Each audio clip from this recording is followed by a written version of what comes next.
কোন ধর্ষক, একজন ধর্ষকও যেন মুক্তি না পায় কোনোভাবেই। হ্যাঁ, এবং এটাকে একটা অজামিনযোগ্য অপরাধ হিসাবে ধরা উচিত। তবে রাস্তায় দাঁড়াতে কখনো, এই যে জুলাই আন্দোলনে রাস্তায় নামতে ভয় পাইনি। হ্যাঁ, পিছনে গুলি চলেছে, আমার সাথে মানুষ গুলি খেয়ে মরে গেছেন, আমি ভয় পাই নাই। এখনো রাস্তায় নামতে হলে অবশ্যই রাস্তায় নামবো যদি তাই হয়। এবং আমার প্রতিবাদ সবসময় এটাই থাকবে যে নারী জন্মের জন্য এখনো পরিপূর্ণভাবে গর্ববোধ করার সময় আসে নাই। হ্যাঁ, আমি মনে করি একটা নারী যতই ফিনান্সিয়ালি স্ট্রং হোক না কেন, ইকোনমিক্যালি সে যদি স্ট্রং হয়, ইন্ডিপেন্ডেন্ট হয়, তারপরেও তাকে একটা সমাজের সোশ্যাল একটা পুরুষের ছায়া, একটা স্বামী আছে বা স্বামীর ছায়ায় সে আছে, এটা লাগে। তাহলেই সমাজ তাকে খারাপ দৃষ্টিতে দেখে। বাংলাদেশে ডিভোর্সি শব্দটা একটা গালি হিসাবে মেয়েদের জন্য ব্যবহার করা হয়। ডিভোর্সি মানে খারাপ, বাজে, মেয়েটারই দোষ, ছেলের কোনো দোষ নাই।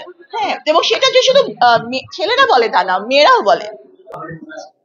আসলে সমাজ ব্যবস্থার একটা পরিবর্তনের জন্য সবাইকে এগিয়ে আসতে হয়, মানসিকতা পরিবর্তনও সবাইকেই করা উচিত। হ্যাঁ, এখন হচ্ছে কি, আমি শুধু বলবো না যে ফিনান্সিয়ালি ইন্ডিপেন্ডেন্ট হলে এটা সম্ভব।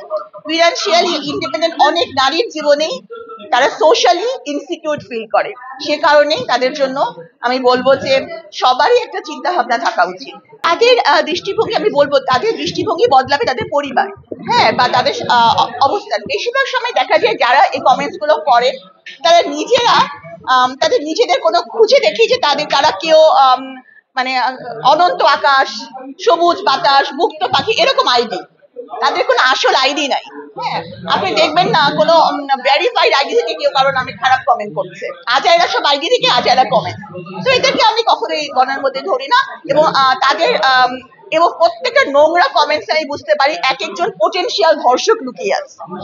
হ্যাঁ, কিছু কিছু নোংরা অশ্লীল কমেন্টে বোঝা যায় যে এই লোক সুযোগ পেলে সেই লোকও 8 বছর, 18 বছর, 38 বছর, এমনকি 68 বছরের নারীদেরকেও রেহাই দিবে না। তাদের কমেন্ট শুনে বোঝা যায়। যাদের পারিবারিক শিক্ষা,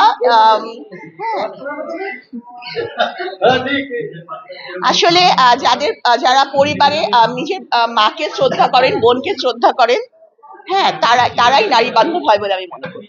সুশিক্ষা পাচ্ছি না সমাজ থেকে। আমি এই ধর্ষণ, কিন্তু আমি বলবো যে ধর্ষণ আদিমতম অপরাধ, আগেও ছিল। হ্যাঁ, এরকম ঘটনা আগেও ছিল, হয়তো আমরা জানিনি, কারণ তখন মিডিয়ার এত বেশি প্রচার লাভ করতো না ঘটনাগুলা। আগে কি করতো, আগে হয়তো একজন ধর্ষিতা হলে তার বাবা মা এটা লুকিয়ে রাখতো, কারণ বিচার তো পাওয়া যাবেই না। দেখা যাবে যে ওই পরিবারটাকে এমন ভাবে হেস্তনেস্ত করা হবে, এমন ভাবে তাদেরকে মানে তাদের জীবন অতিষ্ঠ করে দেওয়া হবে সমাজে, বিচার পাওয়া যাবে না। এই জন্য হয়তো আগে এটা মানুষ লুকিয়ে রাখতো, মিডিয়া এত আসতো না। কিন্তু এখন মানুষ হয়তো আইনশৃঙ্খলা পরিস্থিতির কারণে মানুষ এটা বলে, হয়তো ভাবে যে বিচারটা পাবো, এটাই।